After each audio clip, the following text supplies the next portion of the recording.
రాజీ, నేను నీ 10th class friend Saidani గుర్తుపట్టావా? మన 10th క్లాస్ ఫ్రెండ్స్ అంతా కలిసి గెట్ టుగెదర్ పార్టీ పెట్టాలనుకున్నారు. ఖచ్చితంగా నువ్వు రావాలి.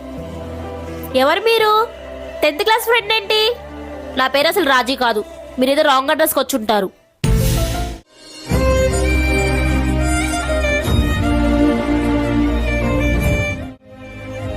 ఎందుకు అతనికి అబద్ధం చెప్పా?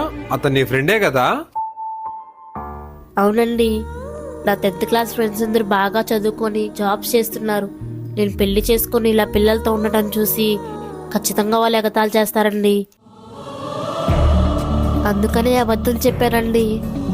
రాజీ, నువ్వు తప్పుగా ఆలోచిస్తున్నావు. గెట్ టుగెదర్ పార్టీ పెట్టేది ఎవరు ఏ స్థాయిలో ఎదిగారని కాదు, మన చిన్ననాటి జ్ఞాపకాలన్నీ గుర్తు తెచ్చుకొని సంతోషపడటానికి. తను ఖచ్చితంగా వస్తుంది బ్రో.